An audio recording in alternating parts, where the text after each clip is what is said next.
Hey guys, welcome back to Parkitect. Today's episode is going to be all about the new diorama month for October, and so this month alone is going to be vanilla month. So this is going to be interesting, and I'm super excited for this one. So right off the bat, this is what gets posted right here on the map that goes to put up. So it says vanilla month, October 2021. No mods, no vanilla 2K, no construction anarchy, vanilla only. So that means no vanilla, so no modded assets, no modded coasters, no vanilla, no Freedom 2K, no construction anarchy, all that stuff. So just mainly the base game and its DLCs. And so to my also understanding that the coaster is also built in vanilla, which actually looks really nice. I like how this looks. I like the loop, I like some of the turns. I had some ideas what can happen. Especially this is a cool section to kind of interact with and kind of mess with. The depot, easy to kind of cover up mountains or something of that sort. But already had two theme ideas. So the first one probably is the best one to do is Bendy Land, or it's going to be themed after Bendy and the Ink Machine. So I felt like that was the easiest one to replicate in vanilla because of how grid-based it is and kind of cartoony and kind of matches the style of Parkitect, so actually that works really well. The other theme I was going to try to pull off was Gravity Falls, but I don't think that's going to work this month, maybe another month. But I have another feeling that I want to do more than one diorama this month, just to mess around with vanilla some more, because I really, really like doing vanilla stuff. So let's get on to the time-lapse, and I'll just explain all my process there, and all the fun little details I put in for Bendyland. Okay, here we go. So the first couple starts of making Bendyland. So I needed to do some tests and things. So if you're like either watching on Twitter or Reddit, or I don't think I posted on Reddit. No, I was just posted on Discord. So I did a simple Bendy ink machine type of test. There was kind of that little model in the corner.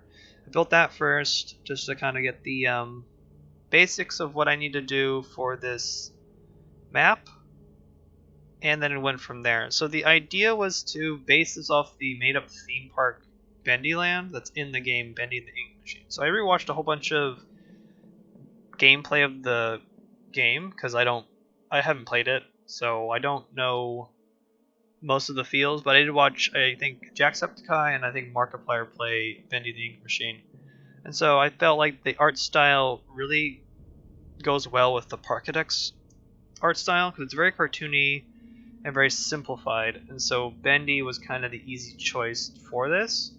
But I also wanted to kind of expand on some of the like theming aspects of Bendy, because the one thing that's so difficult about the game is that most of the game's in hallways and inside a building.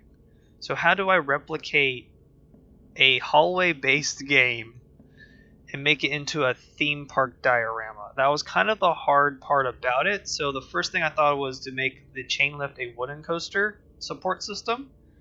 So then I'm like, okay, I can easily do that in vanilla. Let's do that. Let's just build a simple wooden structure going up the chain lift, so like California Screamin' or anything that's kind of representing an old wooden. So that was the first thing to go, or the first thing to do. There was pathways underneath to delete the supports, but I later switched out to being stumps because I had some, what was it called, Ink River aspects going around, so that was later on in the build. But I just wanted to get the basic structure built first. So that was kind of the objective here. And it was kind of harder than I thought to build the structure, especially in vanilla, because how all the borders are stuck to grid.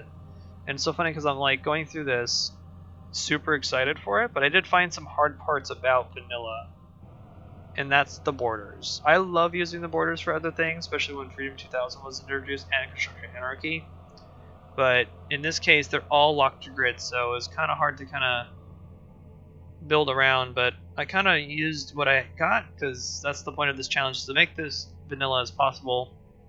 And I like that I didn't have to go through a whole bunch of mods of scenery stuff to kind of pick what I wanted. Honestly, this theme could have gotten way cooler if I had those mods installed, I do recognize that.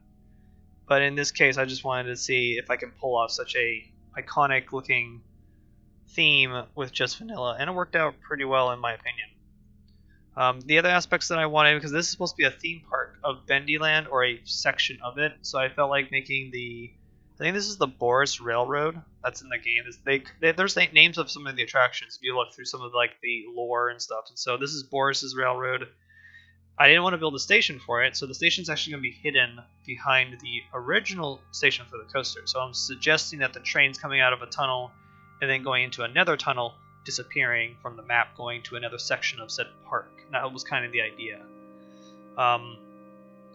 The map for this park, for like Bendy Land itself, was very square. It had 4 different lands. I think it was called Big Land, Tiny Land, Dark Land, and Light Land. It's such a weird theming idea, but it was there. So I wasn't going to base it off that. Kind of more of a start from scratch type of thing. So that's kind of what I did here. So let's do some. I'm going to do some. The Ink River. That's specifically from the game. So there's a section of the game that does a giant bendy hand, gloved hand that comes out of the water and chases you down this river as you're in a boat, and the boat gets clogged and you have to fix it before the hand comes and basically destroys you. So I felt like that was a perfect iconic thing to add here. So adding the lake here, or river. Now this is a lake. It's connected to a river. Kind of to interact with the coaster's loop and the first drop, because there's a lot of good coaster interaction parts here. That's why I felt like this worked well as the centerpiece of this land. And if I wanted to expand on, I don't know, Bendy and the Ink Machine, I could probably make more of a theme park of it, but there's so much things you could do, especially with the new game coming out called Dark Reveals. Whenever that comes out, don't know when, but that probably will expand more onto the lore of this game, which was kind of cool. So just doing the theme was an interesting idea, and Bendy and the Ink Machine is like a horror game, so it's kind of fitting for this month actually. So it's Halloween type of theme, but kind of still trying to do the vanilla thing here. So vanilla worked out pretty well in a lot of its aspects, especially pipes. Pipes really helped out making this map look a little bit more different than usual, instead of keeping it very square. Doing a lot of rock placement and different flows and not making it all square kind of helped out too. The color choice was interesting because it's all supposed to be sepia toned, and so I picked like 4 different tones of sepia. Then I had my dark black for the pipes, and then a bluish color for the ink to make the ink kind of pop. So right now the coaster's painted black and sepia supports. That changes to a more ink blue to kind of tell you that the coaster's made of ink. Because I'm playing off the game's mechanic of you can make items out of ink from the Gent, Gent machines. You put it in a blob of ink and it prints out either a cup, a wrench, or a gear. So that was kind of the idea here. So the coaster's made of ink, and the coaster's also dripping in some places. You'll see some of that detail later on. But I wanted to get these pipes first, because I still wasn't, at this point of the process of the build, I didn't have the full scope of the entire map. So I had to make sure that I got some type of concrete thing down. So Bendy and the Ink Machine was more to me like, okay, I see a lot of wooden boards was their material, rocks, pipes, ink, and etc. So that was the material to use, and so I had to at least get some pipes in to see what they would look like. I like that there's an interaction between the coaster and these pipes, and they're dripping ink out slowly in globby type of formation. The river changed from this glass tone, because I did this glass tone with the wooden coaster one, Kraken Grotto, and that changes out because I felt like glass was too shiny, and I want the ink to be more matted. So I don't really use water at all in this lake or river. I don't use water at all, so that goes away. But I wanted to make it very matted ink, and I think that worked out really well in this aspect, because I'm using Parkitect to its full cartoony aspect, and I think doing a cartoony theme like Bendy or Toontown or even Gravity. See, that's why I thought Gravity Falls was going to work, but I had some issues of how the coaster would have interacted with said forest or something. But I might venture in with doing Gravity Falls or something of that nature later. But that's why I picked more fantasy cartoony themes to kind of help out with the Parkitect's thing. But you can also do realistic too. This game also has been shown that you can do some crazy realistic stuff. Before I forget, if you quickly saw, on the pipes are little black bolts. I used the light orbs, that are the wall ones that attach to surfaces. I painted them all black, made them down to I think 1.25 is their highest, and used them as bolts. They won't glow at night because they're black. But I like the idea of using these small little pieces as something else, and now I've repurposed this piece into a bolt for rivets on a cartoon looking thing. You could try to do is use them with a different color, but then you would have to take a controller and force them off at night just to make sure that they stay off. Because you could do that just to use that piece a little bit more flexibility wise. You could try to do that. I might do that in a later build or something to kind of use those pieces again, because they're really nice little round pieces and they're pretty small. They're not smaller than a sphere, but the feature to have that makes them really good is the attaching themselves to surfaces. So I'm going to use that and abuse that to its fullest degree. So that's always great to use. So again, that's why I'm really excited to do this build, because it now forces you as the builder to then take the pieces you're given and say, okay, now can I make something crazy with these pieces with the restrictions I have? Because I feel like with restrictions, more creativity can happen. Don't get me wrong that when you had full freedom of building your stuff, you can do a lot of cool things. I've seen a lot with this challenge, especially in the last 2 years, that you can do some crazy stuff with full freedom. But I feel like to get the more higher form of creativity is to have that restriction. And so this challenge has really shown me some cool things to do with the restrictions. And so I'm planning on doing at least, maybe if I'm ambitious, at least 2 more, not 3, 2 more dioramas this month, just to kind of play around with some other themes and some other prop pieces. In this build specifically, I didn't use the candy pieces as much because the candy pieces are shiny, and I wanted to keep it very matted. So here comes the first gloved hands that kind of seep over the first drop into the loop, and I felt like this one was a really good spot for it because it had these his hands are just very all wigged out. He's about to just grab the train, and from the game I know that there's ink dripping off the hands, and I felt like dripping ink was the best way to kind of show it. So I put some, you'll see in a second after I figure out the little dots on the gloves. So there's 2 dots on the gloves instead of 3, so it's mimicking Mickey's hand, which is kind of what Bendy is.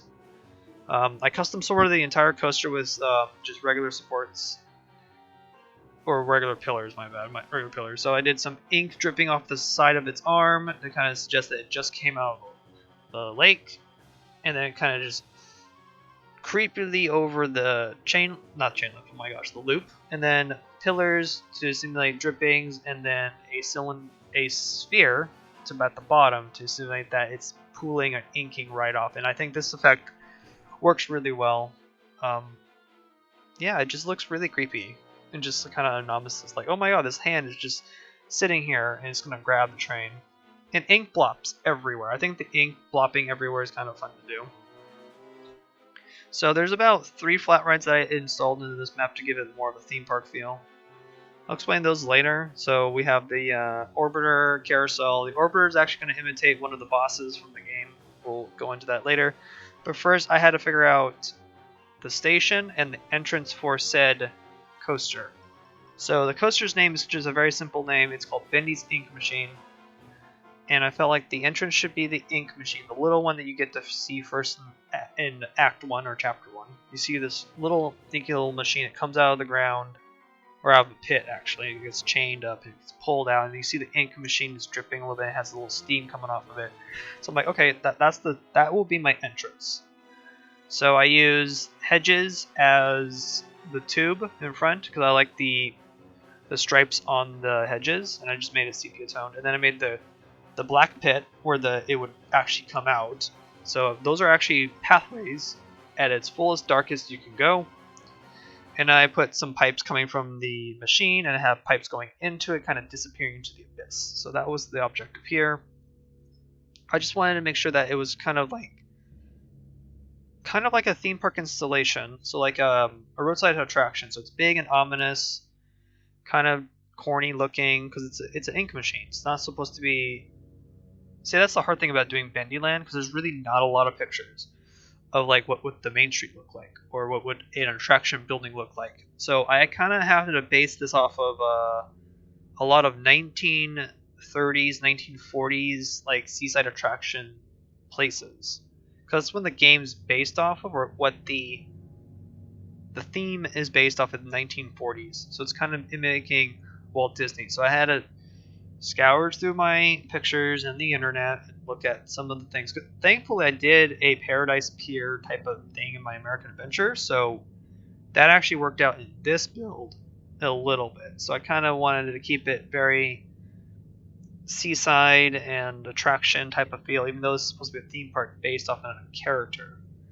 So again, doing a character-based diorama is always going to be the hardest to do because it's character-based. And how do you take that character and turn that character into a building or an attraction or even just simply a themed bench? I don't know. It's so hard to do, but it's also very satisfying when you get it right because I showed some pictures to my twin. I just shot him the first little build I built, and I sent it to him, and he's like, "Oh, that's Bendy and Ink Machine." So right off the bat, I knew he got it right just from looking at it. I didn't have to tell him what it was. And so that tells me as a creator, okay, so I'm on the right track here. So that's good. So always keep a mind on that when you build something in any game, Parkitect, Planet Coaster, Roller Coaster Tycoon, that you present it to somebody without telling them what it is, and if they can easily identify it, then you're on the right track of building something cool. So it's always a good measure to kind of use because I use that quite often. I shoot either a picture to my brothers or a friend or my parents and be like, hey, can you check this out? Does this look what I'm supposed to be doing? And then if they get it, you're pretty good. So that was my, I don't know, rant. Not really a rant, but it's just kind of how my process works on anything that I'm designing freely, especially in a game like this. Because again, I'm not like a professional designer in any aspects at all, because my job does not do this. I don't do this at all. This is just a cool hobby to do. But it works anyway, actually. It works on a lot. So funny, it's like designing works in a lot of aspects of life. Designing your house or deciding on a thing, and so there's always a way to think through it. So kind of a way to life hack. I don't know if about it being a life hack. Oof. I don't know. I'm just rambling here. Kind of just watching me build this ink machine that I haven't explained at all, but it's just a very simple ink machine. So I use steampunk roofs, pistons, gears, pipes, because that's the theme of Bendy and the ink machine. Doing some more rivets with those orb lights, which I love doing that now. I think it's very soothing to do that. Blop, blop, blop, blop, blop. And then it's voila, you got a pipe with rivets. And the ink kind of coming out of the center of the pipe, or the entrance of the ride, which has no sign, by the way. I just need to build that sign.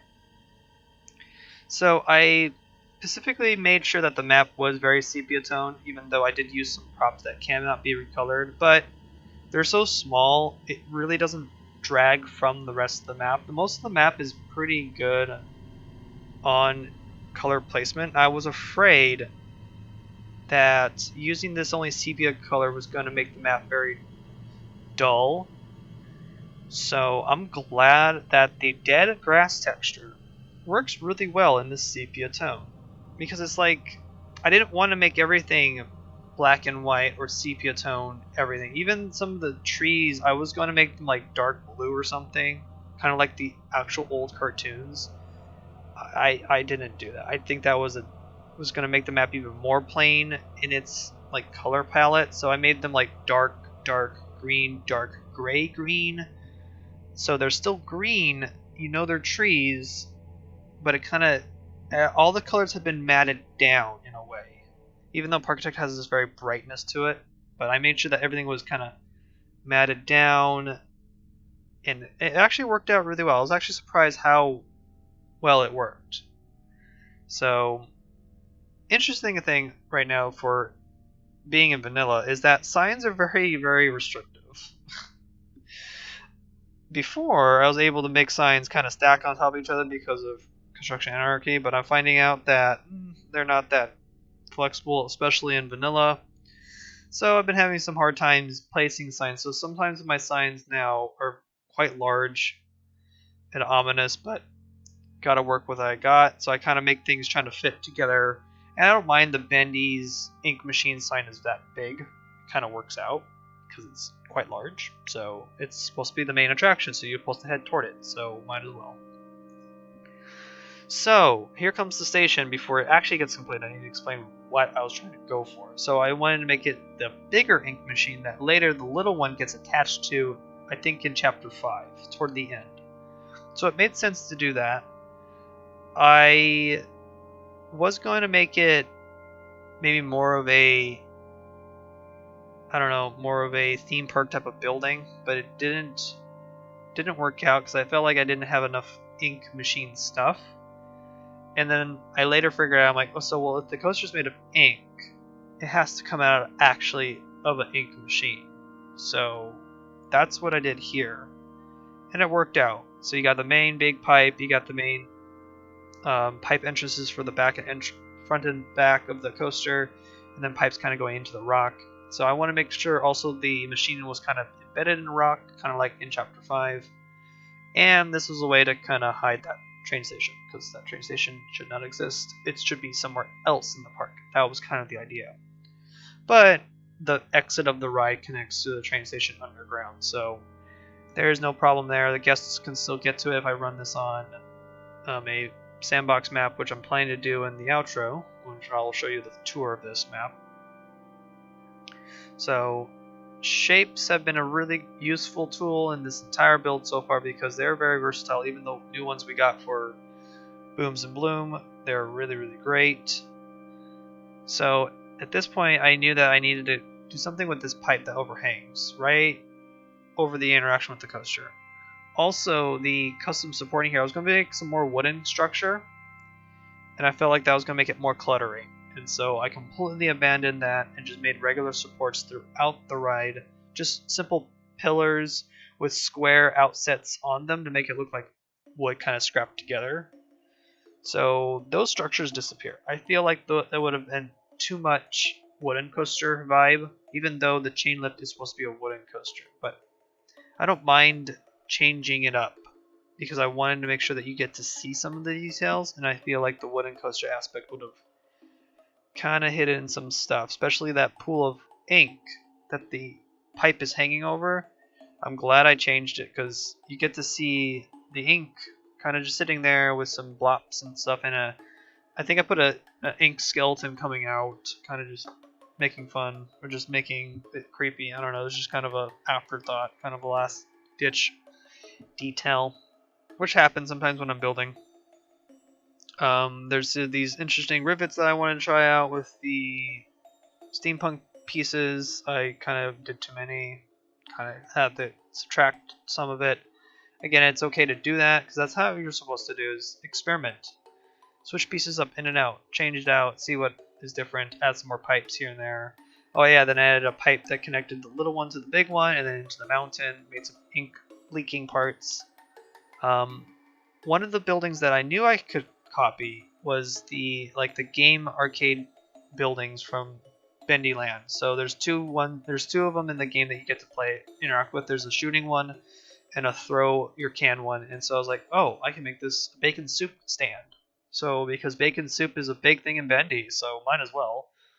So I went scouring through the internet, found the posters and stuff of all the ink from Bendy and the ink machine. So using actual picture frames in this build was actually very, very beneficial because it made it very custom. And it's still vanilla, so might as well use those to my full advantage. So there's the can. So that's an actual print from the actual can laid out on a flat canvas, and then it wraps perfectly around on that circle or cylinder poster thing. So it actually worked out really well, and I'm actually really happy that it worked. So I have a bacon soup icon. So on to actually doing the orbiter, decorating it to make it look like an old-fashioned spinning ray. So this is based off of that boss in chapter 4. I don't know what the boss's name, I forgot, and I probably would have butchered the name because I'm not really good with names. But from my understanding when I went scourging through the internet, that most players and people who followed the game would suggest that it is a orbiter of some sort, because when the boss fight happens, it has carriages of, so it has 4, not 6 like this ride, but it has 4, and they spin around, and they lift up, they go down, they bang the floor, and you're supposed to dodge it. So I'm like, okay, that kind of looks like the orbiter.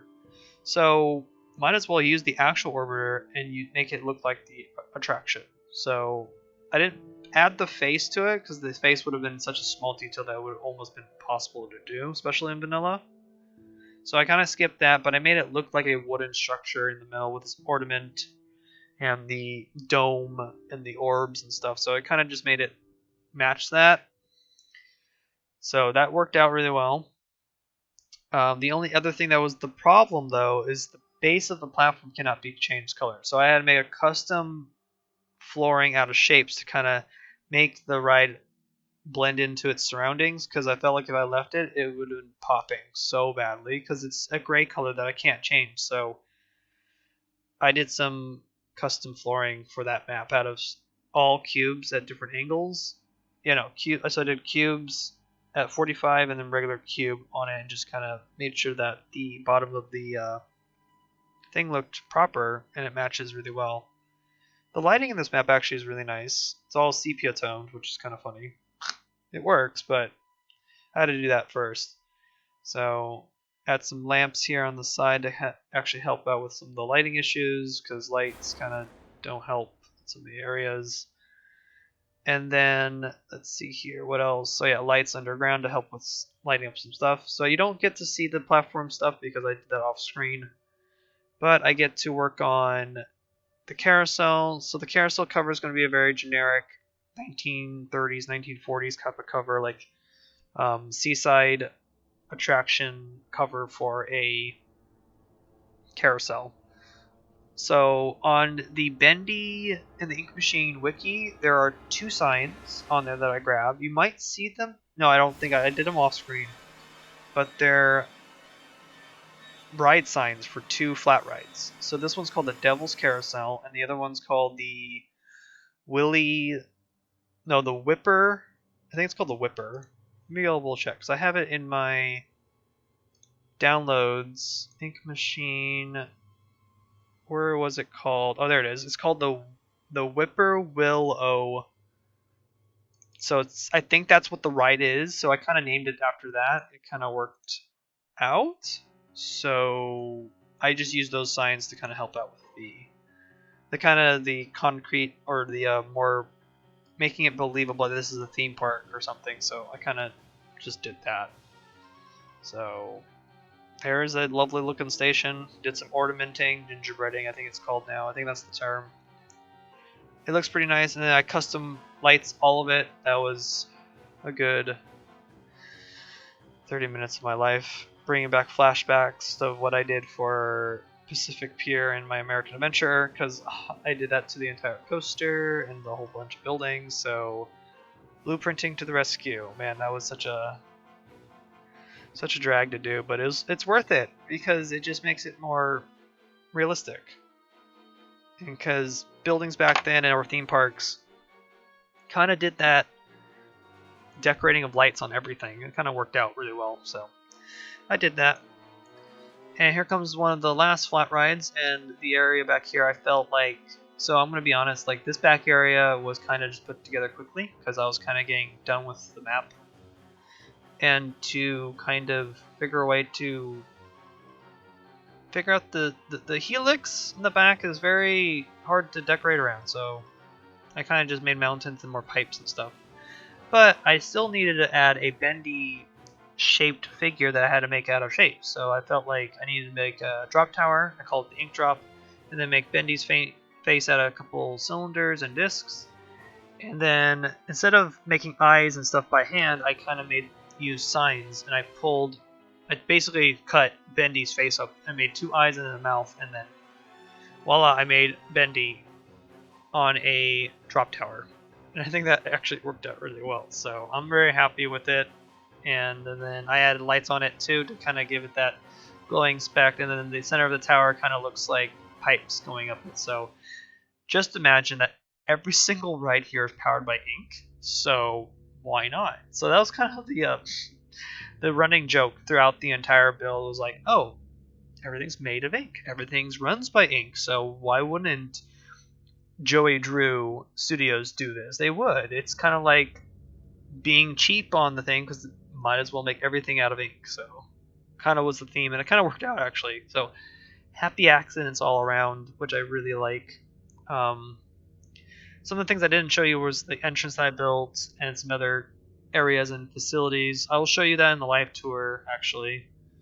Just some close-ups and some lights and things. And then I need to finish these pipes here. Kind of need to finish with the tan accents and then some more pipes. But again, this is like more and more pipes, which I do like the pipe aspect of the whole build. And then some awnings to help with the guests when they're in line for the ink drop. I did not build a sign for ink drop, and I should have. Oof. It's okay. It's fine. I'm still pretty happy with the map. I'm like 95% happy with this map. I like what I did with it. And I built it in record time, so oops. So again, I can still build at least maybe 2 more dioramas this month, but we'll see. But I'll let this play through, and then I'll meet you over on to the mini diorama, and not mini diorama, oh my gosh, just a regular diorama, and we'll just explore it. I'll show you some close-ups and some things that I might have done differently and things like that, so I'll meet you over there. Okay, here we are in Bendy Land. So I'm just going to show you some close-ups, details, and things, my thoughts about the whole thing, the whole map, and probably discuss a little bit of what I might be working on later, like maybe another diorama.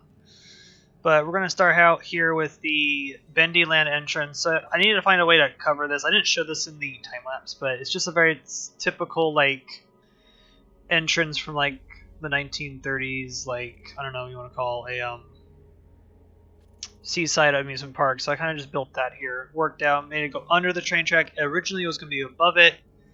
That changed quickly because I feel like that was blocking more of the train, and I wanted to see the train do stuff, so I didn't block it. This little hut here is just a restroom. I needed to find a way to kind of put that in here. So honestly, this is a theme park, it has to be done.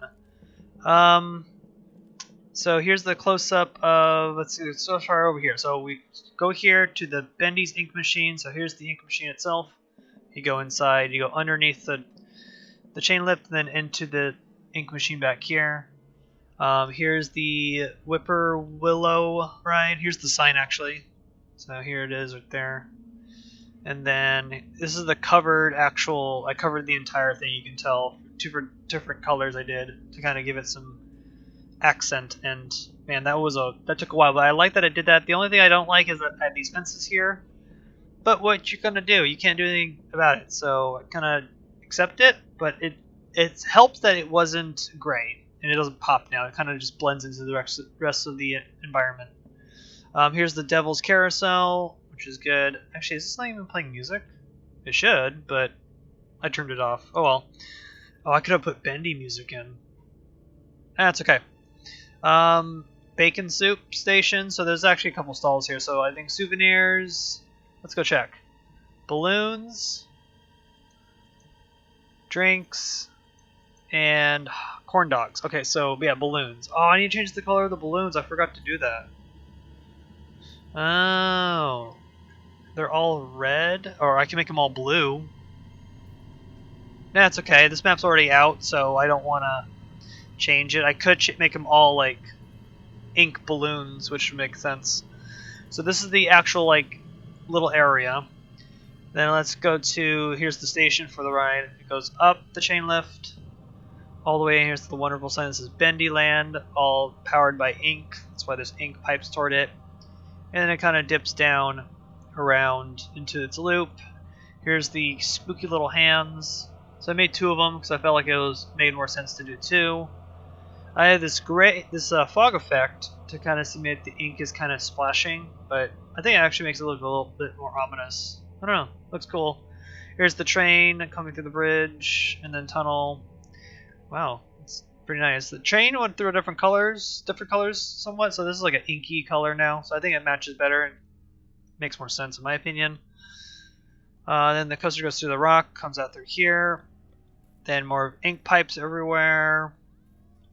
And then this section, which I feel like I kind of just quicked up on, you can kind of tell from the rest of the map. I could have done like, honestly, I could have done like maybe like pieces of building here or something of that nature. But I'm okay with just the pipes because there's like more pipes here, and there's just more abyss here than the brick wall in the back, kind of simulating that it's being held up. And then this flat right here with the bendy face on it, the ink drop. So I think that works well. Like overall, I'm pretty happy with the map. I like my favorite part of the entire map is the hands, the bendy land, and this back wall here with the fake, with the building back here and the air conditioning vents, and then a little ink pipe here with the dead guy. So this is kind of suggesting this is more of a show building.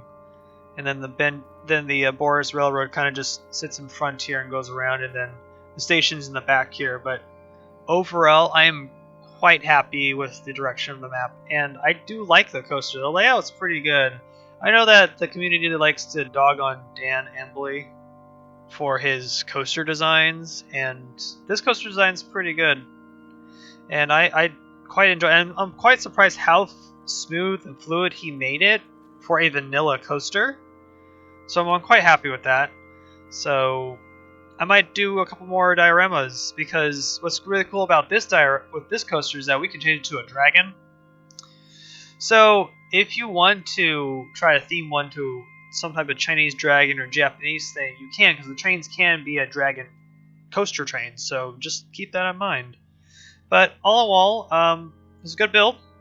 I liked it very much. Thank you for basically watching my YouTube videos and all that good stuff and all the good support. So I'd like to thank my patrons. If you want to support what I do, you can find the link of the Patreon in the descriptions. I post some behind the scenes stuff and some other things. I want to try to ramp up my Patreon or try to add some stuff to it, but I haven't really got to the energy. I don't have the energy to do it yet, but I really want to like fix it up and maybe heighten my production value a little bit, depending on how things go on. But so far, I'm having fun doing this. It's been a great learning experience. Ooh, at night. Ooh, this is cool. Okay, so this is kind of a happy accident. I love it. So, Bendy Land at night. It's raining. And rain is going ink. Oh, okay, that doesn't sound good. Okay, well, whatever. But thank my patrons again. And then, yeah, I'll catch you guys in the next, maybe Parkitect University or mini diorama. So, I'll see you then. Bye.